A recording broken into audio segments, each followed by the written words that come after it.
Fala, senhores e senhoras investidores, tudo bem? Tudo certo? Hoje o tema que eu vou trazer para vocês é um tema bastante interessante e atual, com reflexos na população brasileira A, B e C, seja ela de que renda for, seja ela de que classe social for. O tema interfere diretamente em tudo que se faz hoje no Brasil e no mundo. Vamos trazer hoje os reflexos do câmbio. Por que o dólar oscila tanto? Por que o dólar está tão alto? E por que isso é importante na sua vida? Se você acha que isso não muda nada no seu dia a dia, fica até o final do vídeo porque você vai descobrir que muda muito. Antes de começar, se inscreve aqui no canal, ativa o sininho para receber as notificações, segue o Senhor Investidor lá no Instagram. A gente faz isso para vocês e por vocês, e vocês são os responsáveis pela continuidade do nosso trabalho. Pessoal, se vocês têm acompanhado aí os noticiários, vocês têm visto que o dólar na última semana chegou a R$ 4,90 e hoje já bateu aí os 5,20, 5,20 e poucos. Tem uma oscilação muito grande, principalmente uma oscilação para cima, com viés de alta. Por que isso acontece? Vamos lá. O dólar, ele é a principal moeda global. Então, tudo que é realizado mundo afora, todas as compras, todos os contratos governamentais, independente das nações do mundo que estejam contratando, elas estão fazendo negócios em dólar. Exemplo clássico que aconteceu no Brasil agora, os contratos da Covaxin entre Brasil e Índia em dólar. Lembrando que o dólar não é a moeda oficial nem do Brasil, nem da Índia, mas os contratos eram indexados em dólar. Então, o porquê que isso acontece? O dólar hoje é responsável por 80% de todas as transações globais. Em que pese as pessoas acreditarem que a China é a maior economia do mundo, eu creio que os Estados Unidos ainda permanecem à frente muito em função da força da sua moeda. Mas, pessoal, o dólar, como qualquer outra commodity, sim, o dólar é uma commodity, o seu preço está vinculado à quantidade dessa commodity no mercado. E eu explico. Quando o Brasil se torna um país mais atrativo para investimentos, um país seguro para investimentos, as pessoas de outros países trazem o seu dinheiro para render aqui. Isso faz com que essa entrada de dinheiro aumente o volume dessa moeda dentro do Brasil e faz com que automaticamente essa moeda caia. Hoje, o Brasil tem uma circunstância muito peculiar. Além de ser um dos países onde o coronavírus teve maior incidência, um dos países que mais morreu gente, que mais teve um número de contaminados elevado, as pessoas acabaram se afastando do Brasil. Mas tem uma situação em especial que faz com que o Brasil esteja mal visto aos olhos dos estrangeiros: instabilidade política. Quando eu falo de instabilidade política, eu não estou querendo dizer que A é bom, B é bom, C é ruim. O que eu quero dizer é que não existe no Brasil hoje segurança política para qualquer operação. Pensa se você tem um dinheiro, você é um investidor, e aí você olha para um país como o Brasil e você vê acusações de corrupção no governo. Não estou aqui falando que é verdadeiro ou não é, mas para o estrangeiro, o fato de existir essas acusações é um índice que faz com que ele fuja desse tipo de país. Você hoje, se tiver qualquer dinheiro, aposto, não vai investir na Argentina.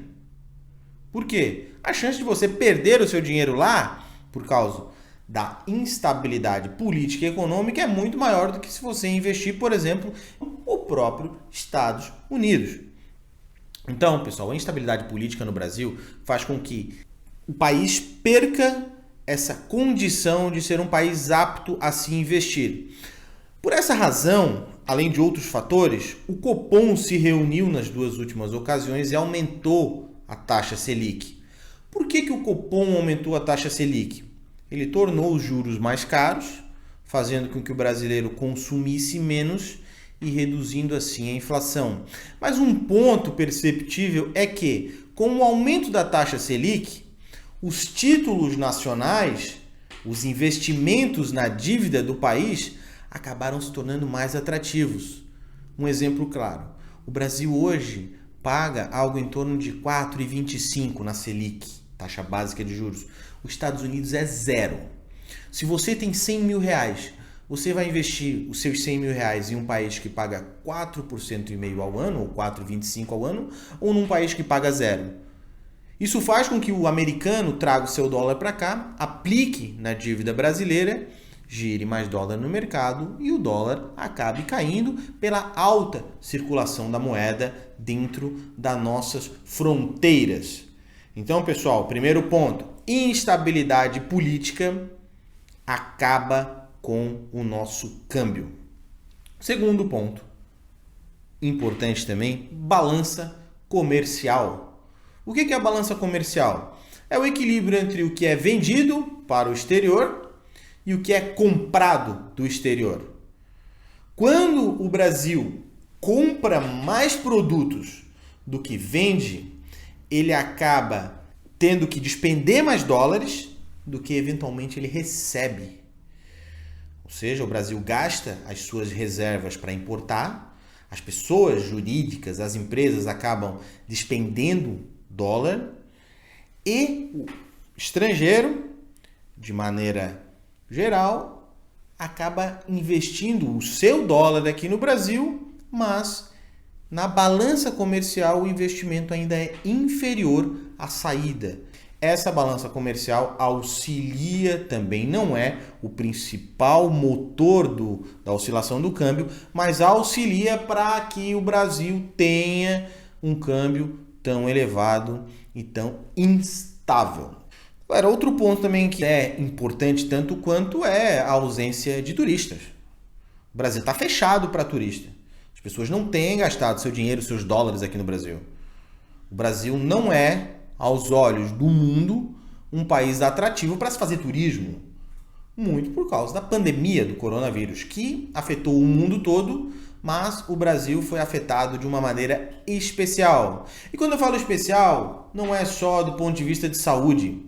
Aparentemente, o Brasil foi afetado também na mentalidade política. Tudo no Brasil passou-se a ser politizado. Da compra de vacina, respiradores e insumos médicos, até mesmo a auxílio emergencial a pessoas em estado de necessidade. Tudo passou-se a ter um objetivo político. Isso é muito mal visto pelo mercado estrangeiro. Lembrando, não produzimos dólar, nós recebemos dólar. Quanto mais dólar recebemos, mais barato é a moeda. Quanto menos dólar recebemos, mais cara é a moeda. O dólar bateu recordes históricos. Por que será? Então, pessoal, só complementando aqui, em que ponto a variação do câmbio é ruim para você? Você pensa, se coloca na posição de um plantador de arroz, por exemplo, de uma commodity como arroz, soja. O importador vai vir adquirir o seu produto em dólar. Ou seja, ele vai comprar o seu produto, vai ter um potencial de compra muito maior do que o brasileiro. Ou seja, se o brasileiro quiser concorrer com o estrangeiro, ele vai ter que pagar pelo produto o mesmo que o estrangeiro paga. Ou seja, o preço vai subir por causa da elevação da moeda. Isso vai acarretar inflação.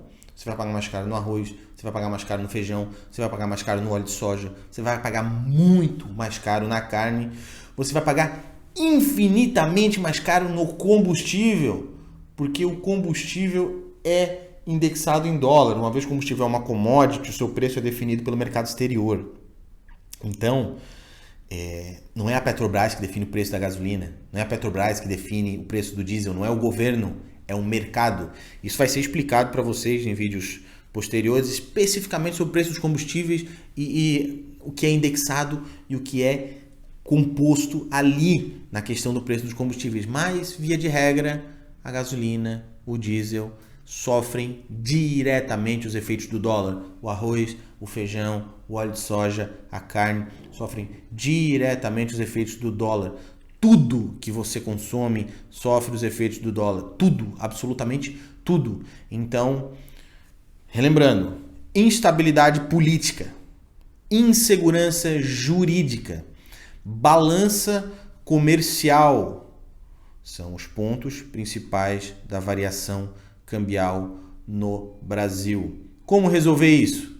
Se eu soubesse, eu já estaria milionário. Não sei, mas com certeza um dos pontos principais para resolver isso é existir uma composição, existir uma coalizão mais amena nos setores políticos, que é quem delimita as diretrizes das operações financeiras no Brasil. Outro ponto importante são as reformas. As reformas, quando aprovadas, elas passam para o exterior uma lisura política, uma tentativa de regulação fiscal. Elas demonstram que o Brasil busca, que o Brasil pretende se enquadrar em uma política fiscal amena, em uma política fiscal segura. Isso atrai investidores. Como eu expliquei, o investidor vindo, o dólar vem, aumenta a circulação de dólar no mercado nacional, o preço dele despenca. Então, pessoal, quando você ouvir, quando você visualizar, quando você conversar com alguém sobre o preço do dólar, não pensa que isso não muda a sua vida. Isso muda muito a sua vida. Quando você for votar em alguém nas eleições, verifique quais são as propostas desse candidato para a política cambial, porque isso é tão importante quanto uma proposta de um projeto social.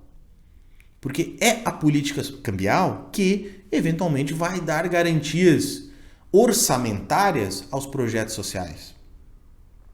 Sem me alongar muito, por mais que a nossa moeda seja o real, somos reféns do dólar. O mundo, hoje, é refém do dólar. Como já foi lá atrás, antes do período pré-guerras, refém da libra.